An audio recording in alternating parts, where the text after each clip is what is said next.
everybody. So some of you know me and some of you don't. I apologize in advance for those of you that don't. I talk fast, but that really just means you listen very slow. So that's kind of what we're going to do. I'm very high energy. I'm also very informal. So if something resonates or something's really crazy, just raise your hand, shout out. We're going to kind of have some fun. So basically, I always like to start out with, why are we actually here? Like, obviously, you're here to network. You're here to learn about marketing.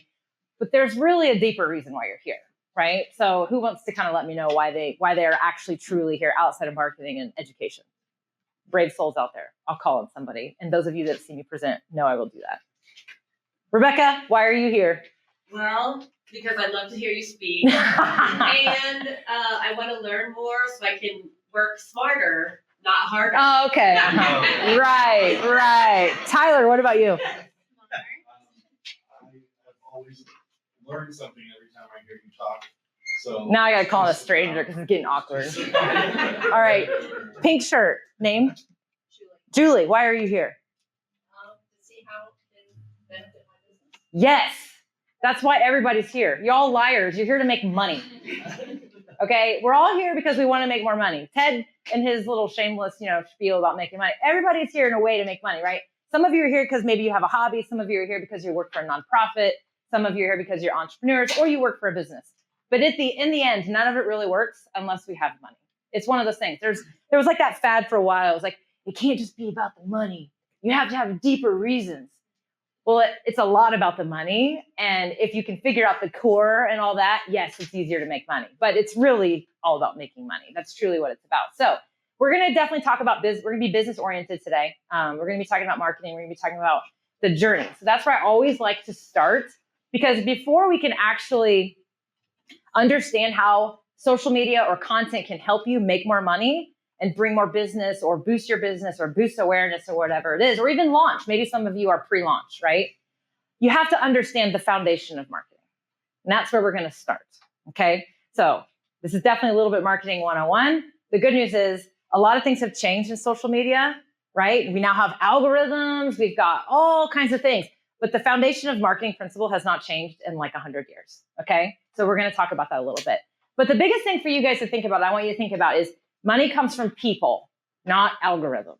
So who here looks at data, looks at analytics, they make a post and like, it only got 10 views. Has anybody ever done that before? Yeah. So all that data is just information. So I want you to always focus on the fact that it's just information. Now, it's important information and it can be helpful. But if you focus too much on the data, it's going to be very difficult for you. I just want you to know that. So understand that there is a human aspect to all this. People buy from people. Money comes from people, okay? And that's really what we're going to talk about. So the customer journey. In order to understand where we're doing this and how we make this effective, we need to understand, how do people even become a customer, right? And in a minute, I want to kind of know a little bit about some of your businesses. Back in the day when we used to do a similar format, we kind of all went around and everyone said who they were and what their business was. It was the perfect primer for me because I just, okay, cool. I know some of you and I know some of your businesses, but I also want to know others. So it all starts with discovery, right? So somehow somebody's got to figure out who you are, right? So who are you and what do you do and what's your service, what's your product? Somehow they have to learn about you, right? And after they learn about you, maybe they meet you you here. Maybe they see your crypto billboard. Sorry, that's really sensitive. I got hacked. I'm still hacked on Facebook. I am not a cryptocurrency expert, but anyway, they literally posted a fake billboard on my account. Sorry, give it to me right there. Okay, so they discover you, whether it's a billboard or it's meeting you at an event or seeing an Instagram post or whatever. After they discover you, they're going to check you out. They're going to do some research and be like, who is this person on this crypto billboard? What is this crypto service, right? So they're going to learn about it. They're going to go to your website. They're going to check out your other social media, or they're going to even ask around, right? Or maybe it's a product or service that you offer that they've never heard of. They're going to start Googling it. What is this crazy cryptocurrency business? I got to get off that example really quick. Then after they do their research, they're going to make a decision about whether they want to keep going. Do they want to actually engage and possibly explore an opportunity with you? That could be something as simple as subscribing to your YouTube channel. It could be deciding that they want to subscribe to your podcast. It could be they want to call you. Actually, do people make phone calls anymore? They might text you. They might click on that form on your website, whatever it looks like. they're going to make a decision that they want to now explore an opportunity with you. Okay. It could be you sending them a proposal. It could be you sending them a quote of some sort. So once they do that, they have another decision to make. Do they want to become a customer?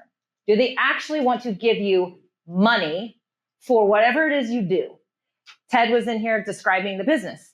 Maybe some of you didn't know about some of the stuff that he's doing. He explained it to you. He let you understand it. He did it very quick. And then he gave you an opportunity to donate, right? And you now make a decision. Do you want to donate or not? If you decided no, you exited the journey here. If you decided yes, you became a customer or somebody who's making a transaction, right? And then if you are fortunate enough to delight the hell out of your customers, you will create advocates. And advocates are people that will refer you. So my friend Rebecca, right? She's a dear friend of mine. She always claims I was her first Muncie friend. We literally met each other. We worked at Menards together. How about that fun fact? But Rebecca's a realtor, right? She's also an entrepreneur. But Rebecca happens to be my realtor. And when people say, hey, who's a realtor? I'm like, well, there's a lot of great realtors in town. But the person I can advocate for, because I've truly experienced this person and no one else, is Rebecca Hanna. So that's me being an advocate for her, right? So referring. And guess what happens when somebody refers you? An advocate. All those people they just discovered you, and they're going to go through that process too. So you want to create advocates. You want to nurture your people, delight them. This is the sweet spot, right? So that's the journey. Make sense? Okay, why does this matter? Well, it matters because the journey has everything to do with the like, know, and trust factor. Who here's heard of the like, know, and trust factor? Just Beth, really? Okay, couple people. No, okay, all right, like, know, and trust factor. Have you ever bought something from someone you didn't trust? Yeah, no, probably not. And if you did, you might have regretted it, right? Have you ever even thought about buying something from someone you didn't know?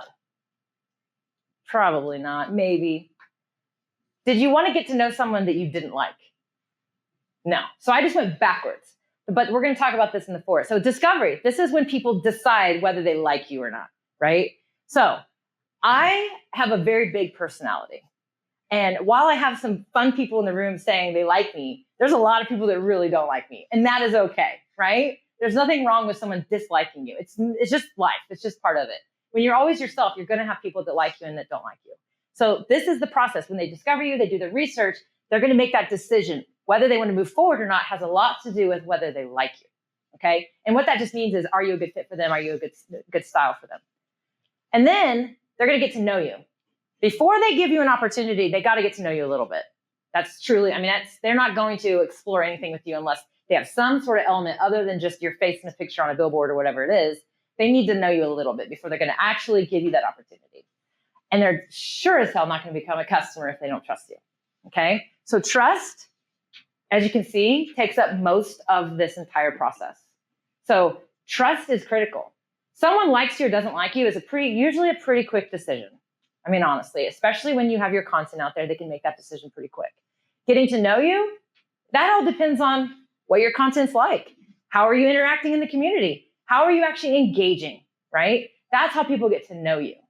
But the trust factor is the most important piece of this entire puzzle, okay? So building trust is what you have to do in order to make more money. So that's the customer journey with the like, know, and trust factor. Now you all can go be certified in marketing 101, like literally. That's literally the marketing funnel turned on its side. So, all right, like I said, people buy from people they trust. This is really important that we focus on this. And so how do we build trust? Well, here's the deal. The customer journey depends on your business. So I kind of want to know about some businesses. So the customer journey can either be really fast or it can be really long.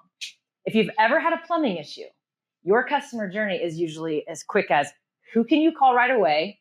Who can you find on the top of your Google search that looks like a phone number that's legit, that's local, and you can call? Or you call a friend and you say, I need a plumber. Or you've used a plumber before and you have that relationship with them. But it's a quick decision because nobody likes a crazy plumbing issue. So plumbers' customer journeys are very quick, or anyone in that type of emergency or, just quick interaction, right?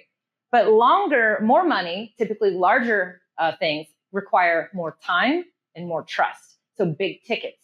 If you have a business that's a long-term agreement, right? So let's say Intersessions, for example, goes into some large agreement with a large company and they are going to do a year-long rebrand. That's not a quick decision. Okay, people are going to compare, they're going to vet you out compared against other people, and they're going to make a very deep decision on whether or not they want to engage with you and create a contract. So contracts typically take longer, things like that. So more money typically does require more trust and unfortunately more time, right? But what are some of your businesses out here? I'd like to hear. I know I've got photographers in here, I've got realtors in here. Give me some. Yes.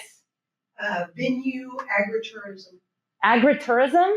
Yeah. That is a word I have not heard, but I'm going to make a guess. When you say venue, it's like a wedding venue, like one of those types of things, Yeah. like out and about, like come out. What is it? Name it. Well, We're here to network too. Okay. It's Hilltop Pavilion. Okay. We live out on 14 acres Uh-huh. out by I-69, and we built a pavilion for our granddaughter to have a wedding, and now I'm looking to turn it into a business. Love it. And so that's. What'd you call it? Agritourism? Yeah. I like it. Okay. I like it. I like learning something new every day. Okay. Fun. I've not heard that term before. Okay. Very good. So awareness is important so people even know about it, right? You just raise awareness, right? And then people need to understand and get a little visual of what it is. They probably will take some time with that. They're going to compare you against other venues. There's going to be a process, right? Also, it's an intimate decision. It's important for them to decide whether they want to do their venue there. Who else? Give me some other businesses. All right, you, blue, you. I work at the Boys and Girls Club. Okay, it's a nonprofit. Yep, okay, perfect. Little bit different process for you, right? Like a little bit different. So some of you are in necessity businesses. So like community businesses, services, necessity businesses. What about up front here? Wealth management software. Software, which does what? Because Accounting.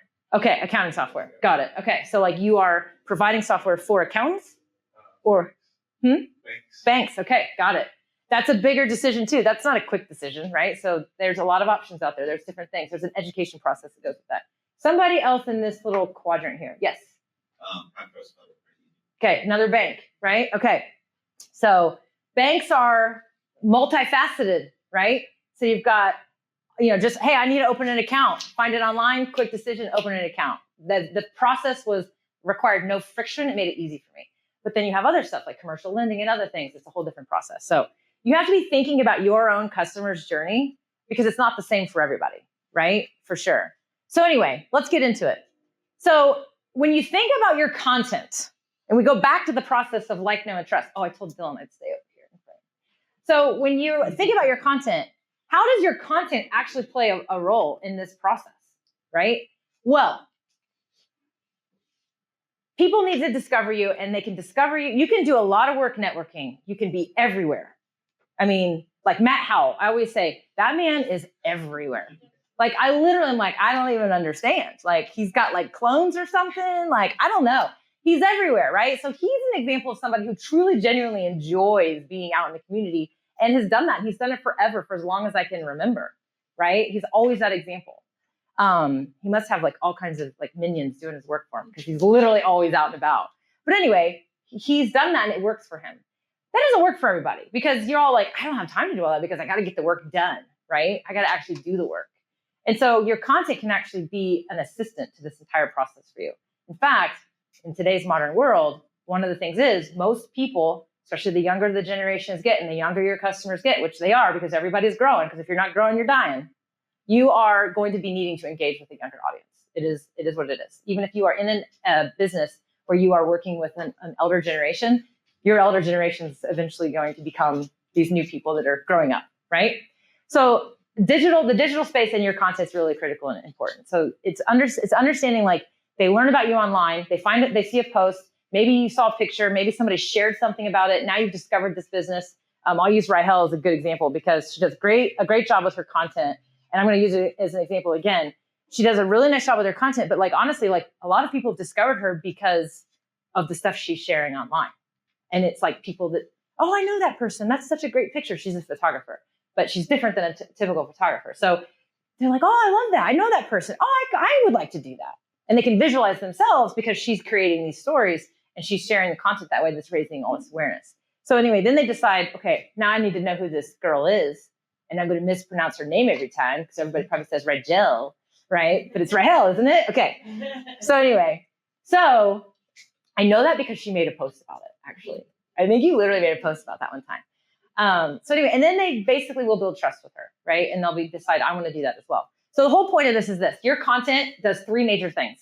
It raises awareness, it creates inspiration, and it educates people.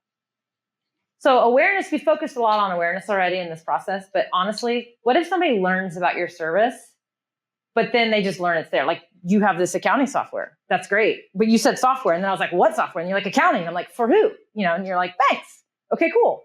So what does that software do? Why do I need that software if I'm a bank owner, right? There's a girl I know, Katie Gibson. She just started a business recently. It's basically like a concierge travel agency. It's not your typical travel agency. And I like to use this as an example because sometimes your audience or your future customers don't even know they need you. They don't even know they need your services. They don't even know it's an option out there. So what Katie's done a really nice job of is she's creating content and she's sharing her own experiences and why she loves to travel. And she's gone to all these places and what she's learned. And now she's sharing kind of these behind the scenes about how she's helping her clients. So who here is like wanted to take a very extravagant like European vacation and you haven't done it mostly because it sounds really complicated? Who here? Anybody? Couple people, a few people. Okay. Like I literally want to go to like Ireland but I'm also like, how do I even know where to go? I don't have time to do all that research. And you can't even trust any of your research anymore online. It's all just flooded with just fake news, right? So what Katie does is she kind of like organizes this process for you. She sits down with you. She goes through, what do you want? What do you want to do? What do you like? Blah, blah, blah, blah, blah. And then she basically curates your trip for you. She gives you an agenda, a plan. She even goes as far as to schedule rides and all these things. A lot of people don't realize that that is an option for you. So when somebody sees that, they're like, oh, I didn't even know this existed. This could be my ticket to Ireland finally, is I want to take that trip now. So what she's doing is she's raising awareness that her service exists, but then she's demystifying the process too, because quickly, what's your thought? What's your thought when I said concierge travel agency? Expensive. Exactly. You immediately think, well, shit, that's going to cost too much money, and therefore I won't be able to even go to Ireland because I'm going to spend all the money on Katie, So no, that's really, but what she's doing, she's demystifying this process, and she's helping you understand what it is that she's doing. And then you decide, I think I'm going to reach out and find out about this. So anyway, the point is that she's raising awareness that it even exists. So people have a problem. They don't even know they have a problem necessarily until they see the solution. So sometimes you have to make sure that people can understand, hey, have you even thought about this? Here's how you can improve your life or whatever it is. Inspiration is getting people to actually want to do something different. I'll use Rahel. This is where I was going to use her. Rahel takes, like portrait photography. She's a portrait photographer. She does other stuff too. But what Rahel's been doing is she knows that most women, who is her target audience, are very insecure. Okay? There's no sexier way to say it. Women are just sometimes generally insecure, especially about our bodies. When it comes to getting a portrait session, you want me to do what? You think that I should be on camera and have all these amazing photos? I'm just a restaurant owner. I'm just a coffee shop owner, whatever it is. Yes, because people buy from people. And if you can showcase yourself, then you can actually do so much more. But most women are afraid to do this service. They're afraid to go about it. So what Rahel's done is she's broken down the barriers and she's let people be vulnerable, right? Because it's all about being vulnerable. So what she's done is she's let people get to know her by doing these photo sessions of herself, right? She's put herself behind the camera and she's been very honest about all the vulnerabilities that you feel when you're behind the lens. What that does is it creates, it helps somebody understand, like, she gets me, she's like me. But then what it also does is it builds trust. Wouldn't you want it, if you feel that feeling, wouldn't you want to go behind the camera or in front of the camera when someone's behind it who understands what you're going through because you literally watch them go through it because they actually posted about it? Yeah, that builds a lot of trust. Did that work for you, by the way? Did you get some business from that? Because I sure as hell hope you did. She says yes. She's probably being very modest right now. I hope she is. I hope she's making millions of dollars right now. So anyway, my point is your content can do so many things, but you have to understand the journey your people are on so that your content can massage people through these processes. Think of each stage in that customer journey as a stage gate, okay? So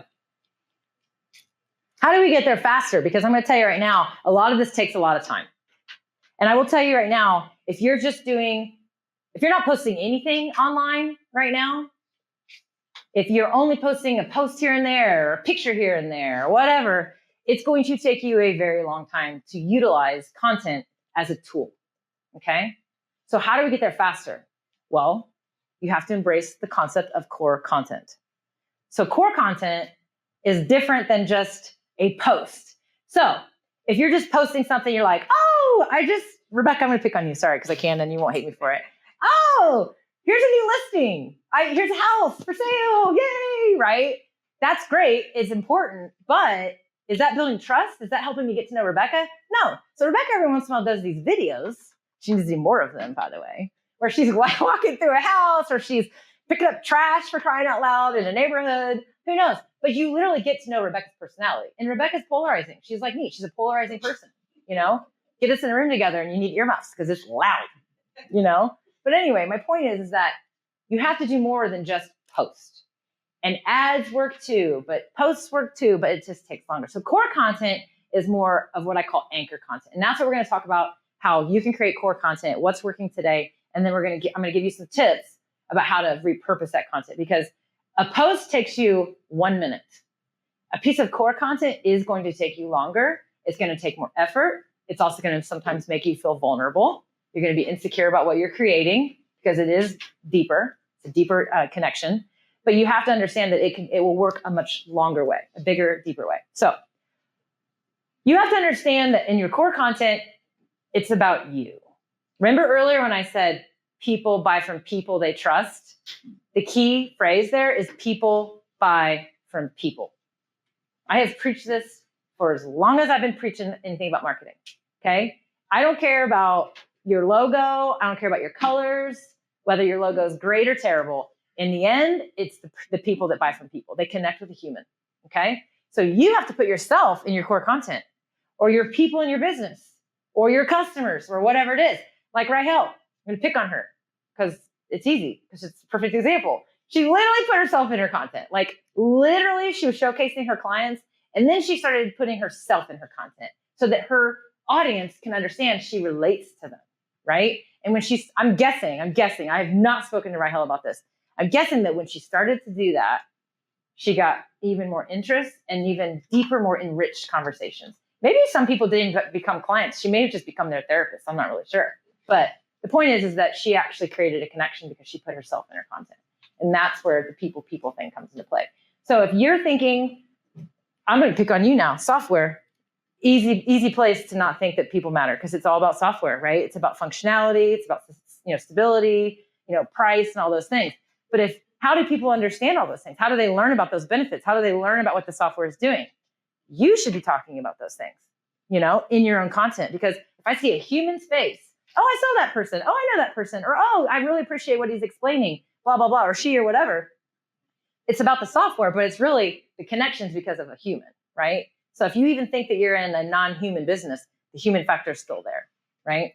The human factor is still there. So make sure that you focus on that, okay? All right, so best options for 2025.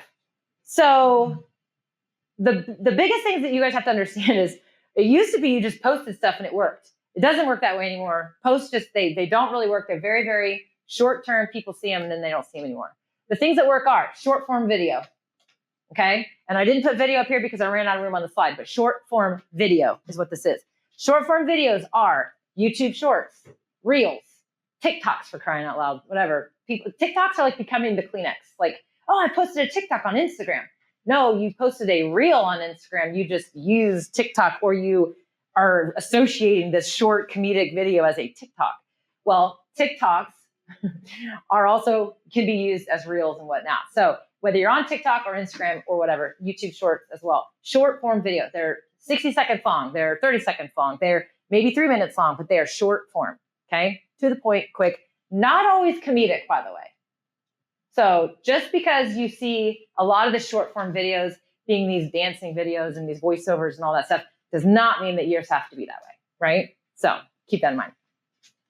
Pre-recorded video is essentially, it's that. It's a pre-recorded video. It's a video you sit down, you record it either in multiple shots or whatever, and then you edit it or you don't edit it, and then you publish it. It is longer typically than a short form. Short forms have a quick objective, either just be funny, get to a point, answer a quick question, share a funny little thing, whatever. Pre-recorded videos are a little bit longer, they're more educational. Remember when I talked about education? So your longer videos and your pre-recordeds are more about the process. It would be a tutorial on how to use your software, for example, right? It would be a walkthrough of the Hilltop, what was it called? Hilltop Pavilion. Thank you. You would do a tour maybe and show different things, or show like, here's where the brides get ready and da da da da da da da. You could do that in a short form, but you could also do a longer video about that as well. But you might also do a longer video to describe, here's how to plan for your wedding, and here's the checklist you need to go through so that you can ensure the venue is the right venue for you. Boom, right? Like 5 things. Podcasts. So podcasts, who here knows why they're called podcasts? I just did one yesterday. Who do you know why they're called podcasts though? No, I have no idea. Because you have a podcast. That's fantastic. I love it. Yes. Yeah, the Apple iPod. Okay, way before phones. Everybody's phone is an iPod, basically, by the way. But iPods were a device that was this small little thing, and it did everything an iPhone does except make phone calls. And back then, I don't think it got on the internet. You know, it didn't have social media, but it had music and it had podcasts. Okay, so they're called podcasts because of the Apple iPod. All right, so that's how long they've been around. All right, they are not dying. They are not going away. They are continuing to increase. Part of the reason why I think they're increasing in popularity is because you can listen to podcasts on non-Apple devices now. Spotify. I mean, you can ask your there's none in here. You can say, "Hey Alexa, play blah blah blah blah blah," and it's going to play. You can literally. They're accessible. They're more accessible than they used to be. So that's one of the reasons why they're continuing to stick around. Also, it's easier for people to create podcasts. So I decided in 2014, I want to say, that I was going to create a podcast. I was like, I'm doing this. I'm going to make a podcast. This is going to be great. I looked it up. I was like, what do I need? I need a Blue Yeti microphone. Okay, cool. So I got that ginormous Blue Yeti microphone, which is like, still to this day, I think you can still buy one. And it was like the podcast mic. I bought it, and then I was like, okay, what next? So I started researching it, and I'm like, okay, here's what we do. Okay, I gotta do what? I gotta convert the file to what? I gotta create RSS feed? What the hell is this shit? I was like, this is way too complicated, and I ditched it. Okay, I downloaded the ebook how to do it. It was too complicated, and I was like, I can't handle this right now. It took me until 2019 to launch my podcast, and all it was use this software, record your file, upload it, and it does everything for you. So that's literally podcasts now. You can literally record a podcast on your phone and use an app on your phone and publish it. It's that simple. So podcasts aren't going away. Podcasts are great because here's why I like podcasts. Because some of you are like, podcasts, really? Seriously? Like, what year is this? When people listen to a podcast, they tend to be more focused. They're less distracted. They're typically in the car. They're walking. They're in the shower. They're listening to it in the background while they're doing work. They actually, sometimes the audio only format will penetrate deeper, right? It just goes deeper into the mind. They actually soak in the information. Whereas if they're watching the video, they might be focused on your hairstyle or the backdrop or this or that. You know what I mean? Or they're just getting distracted because they're watching you on the device that they're also checking social media and doing other things too. So podcasts work. They work great. Anybody else in here have a podcast besides, what was your name? Dave. Dave? Anyone else have a podcast besides Dave? Damn. All right. Sorry. All right, Rahel, we're going to go to lunch sometime. Okay. Blog articles. Same thing. Blog articles are not dead, but man, they're such a pain in the butt. Okay, so blog articles are great. If you have a website and you rely on SEO, or I'll give you an example in a minute when we talk about repurposing, you need a place to house information after the fact, then blog articles might be something you need. You do need a website in order to have a blog. And in fact, any of you that are in business should have a website. You truly must have a website if you're going to be in business and you want to be successful. It's just kind of one of those necessities. And then the other one is live video. So live video is definitely, when it comes to that funnel we talked about, live video is how you nurture people. It's how you create advocates. It's how you build relationships with your audience. So when we talk about the funnel and we think about the funnel, the process, the customer journey, short form video. How many of you see stuff on Instagram or whatever, and you literally have never followed that person in your life, but all of a sudden you're like, why are they in my feed? It's usually a short form video, whether it's like you're on YouTube and you're seeing a short, or you're on Instagram and you're seeing a reel or whatever. Short forms get pushed out into the algorithms, okay? Again, don't focus too much on the algorithms. Algorithms are for you to understand how your content gets distributed. That's it. Okay. So short form is building awareness. You're going to find people that never knew you. Then they're going to go through that process and be like, well, what else does this person do? Then they're going to watch pre-recorded videos that are housed on your channel, your YouTube, whatever, right? They're going to learn about your process, learn about your business. Podcasts are how they stay in touch with you. They're going to subscribe to your podcast and they're going to keep learning from you. They're going to get to know you, right? Blog articles can kind of fulfill all of these things that I just described, because if you do blogging like really effectively, which requires SEO understanding, truly good content and all those things, then you are going to build awareness. People are going to find you, okay, through your blog, through that. So they're going to be awareness. But other people, like I talked about here, they may discover you somewhere else. They're going to go to your website and they're going to see your articles and check out your articles and get to know you through your articles. Everyone consumes information differently. Some people love podcasts. Some people love videos. Some people hate videos and they're like, I just want to read it. Don't make me watch you talk about it. I just want to read it, get to the point and be done. Those are for blog people.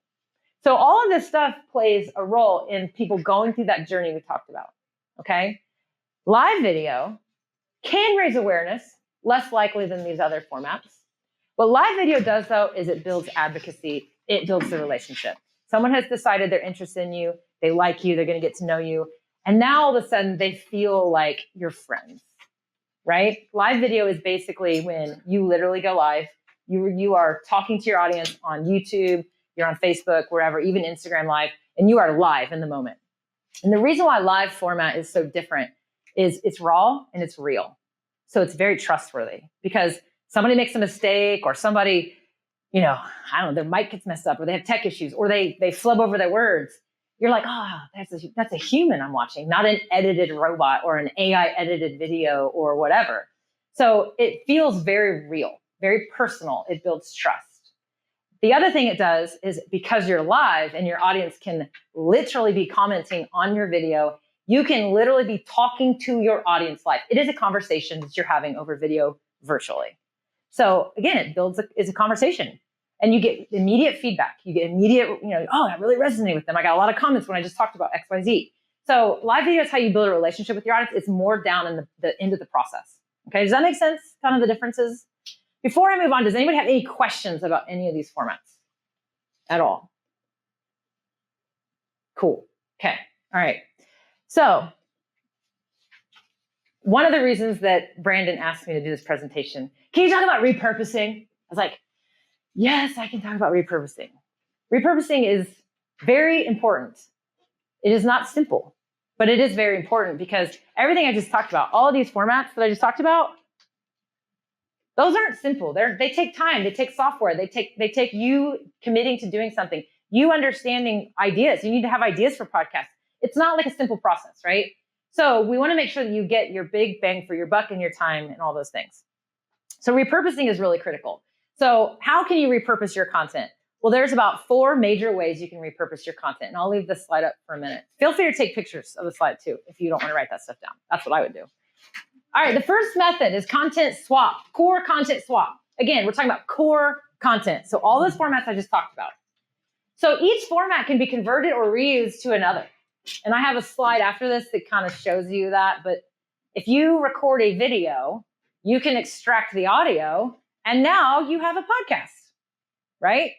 You can go record a podcast, and then you can take that podcast audio, and you can either put a bunch of visuals on top of it and make a video, or you can just post it to YouTube in the podcast part of the YouTube and just have a still image, and it's a video that is literally just audio with a picture.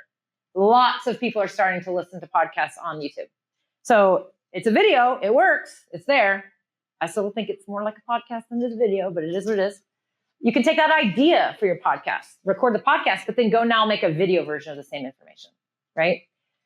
Core content breakdown. So think of like your favorite cheeseburger. It's got a burger, it's got cheese, it's got some lettuce, it's got a fried egg on top. If you're like me, it's so good. Try it. Don't knock it till you try it. And you got a bun, right? So each one of those elements, it's a cheeseburger. So your core content is the cheeseburger. But what if you talked about the fried egg and the most perfect way to fry an egg for a cheeseburger It can't be too runny because then it's a sloppy mess and you're dripping all over the place and it's really annoying. And if you're on a date, you've got yolk all over your face and it's really awkward. So you should make sure you make that egg well done, right? I just explained one piece of the cheeseburger to you.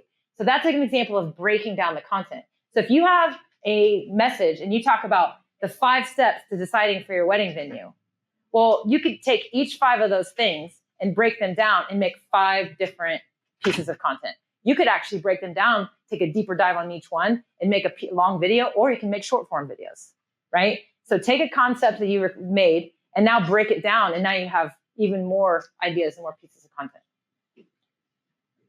Resharing content. So resharing content is, I think that the podcast and then converting it to a YouTube podcast is sort of like resharing. You're really just taking it and putting it somewhere else. But sharing it is basically, if you go create content out there, don't just expect that people are going to find it and consume it. You've got to distribute it. So, for example, I just made a YouTube video, okay? And it's out there. It's a 10-minute video, whatever. Now I'm going to go to my Instagram. I'm going to record a really short teaser video. I'm going to put it on my stories, and I'm going to give a few snippets and a few tips. I'm going to basically drive traffic over to that video. So reshare it, share it. Don't be afraid to share it again in a couple weeks. So publish it and then share it again. Share it in a month, share it in 3 months. It's out there. That's why it's core content, okay? It's not timely, it's core content. And then the last one is reuse high-performing ideas. So this basically, what this means is as you're building this core content and you're doing this for a while, you will start, if you're paying attention to the data, the feedback, okay? You're gonna look and you can go in, for example, to your YouTube and you can say, what are my best videos? To this day, one of my best videos is a video I did 1,000 years ago. And it's like me talking about how to use the Notes app on your iPhone to create a to-do list. Like, seriously? Are you kidding me? So anyway, that's still a high-performing video. So I should probably make another one of those. 2025, how to use your Notes app in 2025 to make the perfect to-do list, right? It'll probably go gangbusters, right? So take an idea that has performed for you in the past and either refresh, like freshen it up, or honestly, use part of that video and talk about it and just update it. Like to be like, hey, here's a couple clips. Look at my hair back then, blah, blah, blah. Be like, you know what? This is still relevant today and here's why, blah, blah, blah, blah, blah, blah, blah. So high-performing ideas should be reused. That customer journey slide that you saw with the little things like, know, and trust, that thing's like 6 years old. Like I was like putting this deck together. I was like, I'm not going to recreate it, make it more modern and fit the new branding of new stuff. I have been teaching that concept forever. And it always resonates with people and it always helps. Even people, some of you have probably heard me talk about it before, if you've seen me speak before, but it's important and it works and people need to understand it. So that is an idea that I reuse over and over again. So just because you don't think you have to have fresh ideas all the time. Okay, so go back, pay attention to what's working and then do it again or do it a little different, right? Freshen it up. So this is really just showing you the visual of what I described earlier.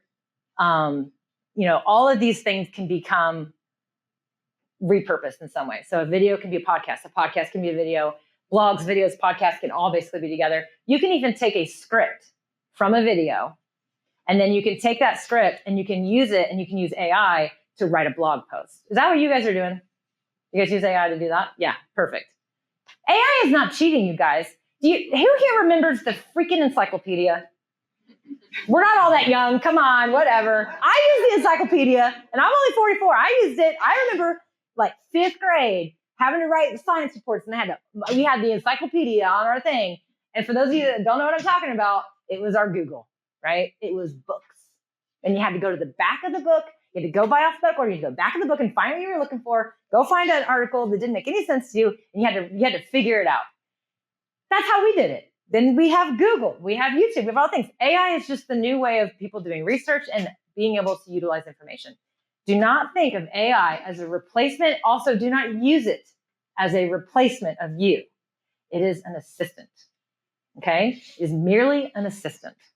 So take it, use it, take your video, transcribe it, say, make me a blog article, and then read it and then make it yours, okay? Edit it, it's okay.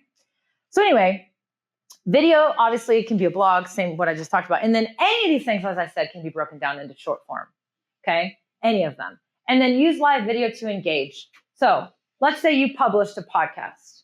So Dave, is that what it was, Dave? What's your podcast about? It's about leak detection. It's about what? Leak detection. Are you a plumber? No. Is it that kind My of leak? industry makes leak detectors for industrial research applications.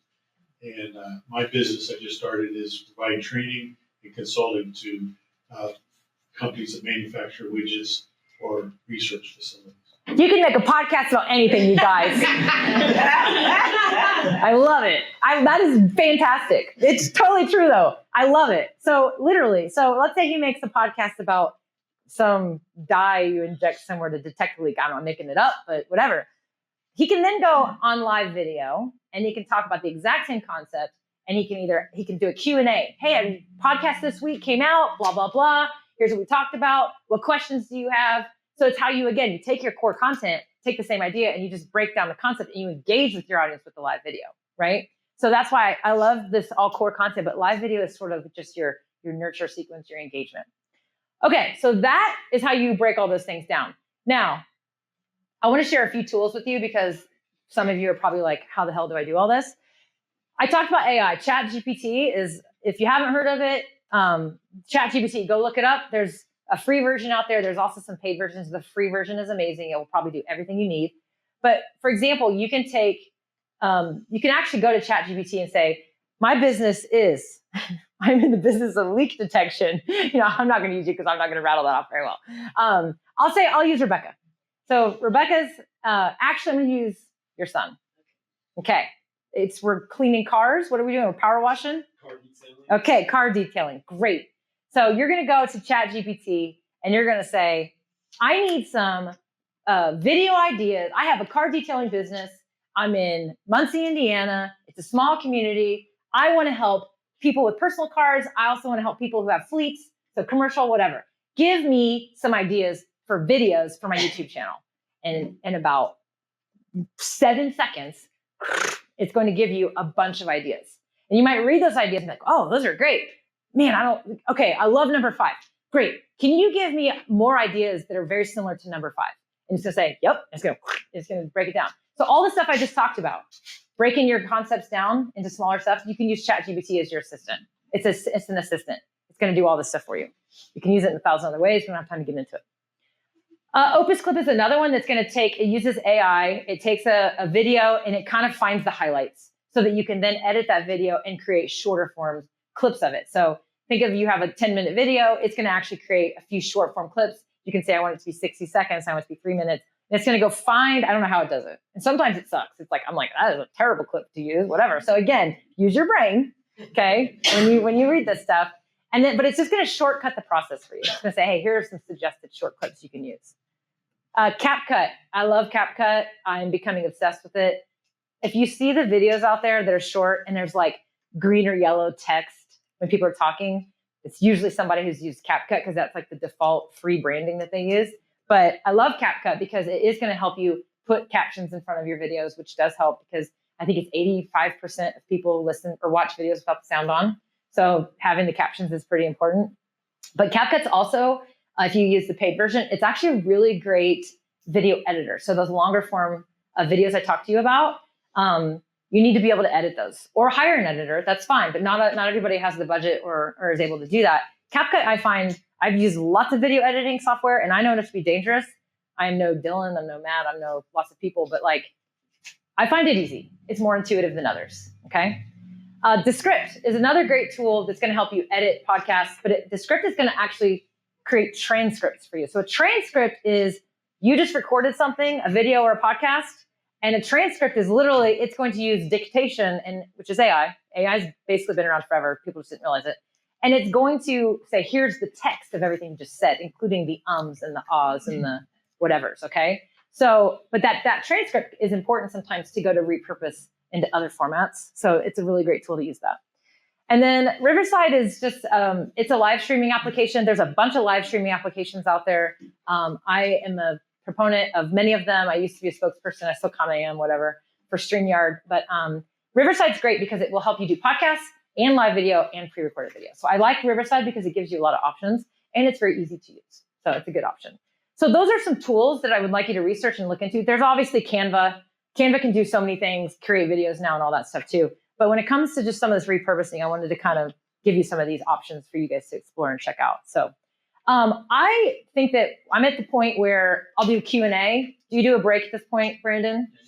Quick little break, and then I'm definitely here to do some Q&A if we have time for that, to do that. So most important thing I want you to walk away with, though, is your audience. They want you and they deserve you. So all the core content, everything I just described, somehow, some way, you've got to figure out a way to put yourself or your people in your content. Because again, people buy from people, and people buy from people they trust. So that's the most important thing you think about, because you can get all washed up in the algorithms and repurposing and all the right way to do everything. But really, in the end, if you're just yourself, it will work out better than if you overthink all the other stuff. So definitely wanted to point out that thing. So I guess take a quick break and we'll kind of come back. So that's into my slide deck.